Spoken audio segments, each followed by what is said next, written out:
Purihin ang Diyos, purihin ang ating Panginoon. Bakit kaya sinabi ni Jesus sa Ebanghelyo ngayon na hindi mo pwedeng paglingkuran ang Diyos at ang pera o ang kayamanan?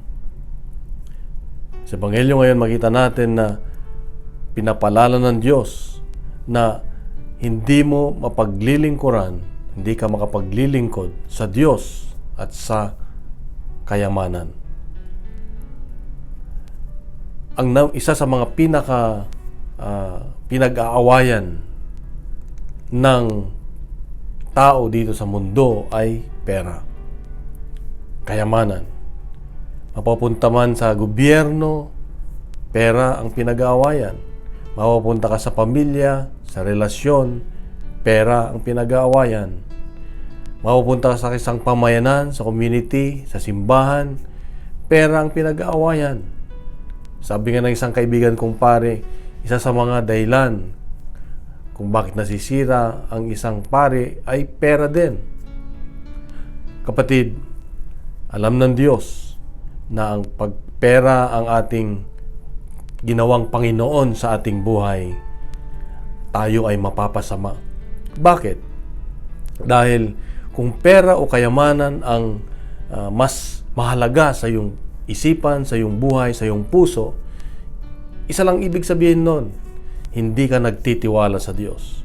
Lalo na pag may mga pangailangan ka, hindi ka nagtitiwala sa Diyos kung pera ang iyong tinatakbuhang una.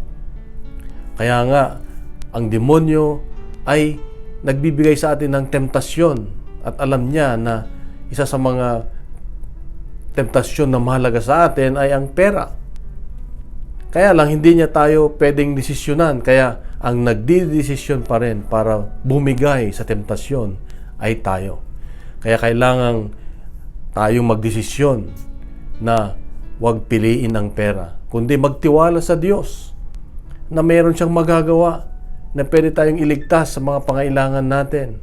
Kaya nga ayaw niyang maging kaagaw ang pera sa atin sapagkat mas may magagawa ang Diyos sa atin sapagkat pera ay bigay lang niya sa atin, blessing sa atin yan kung ginagamit natin sa tama.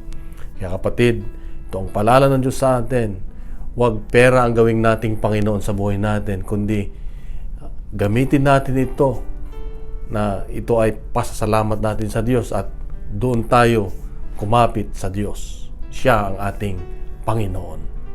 Mahal ka ng Diyos, mahal ako ng Diyos, mahal tayo ng Diyos. Bukas muli, meron siyang magandang mensahe sa atin. Pagkalat natin itong mabuting balita, huwag ang fake news. God bless kapatid at isang mapagpalang Sabado sa ating lahat. God bless and God is good.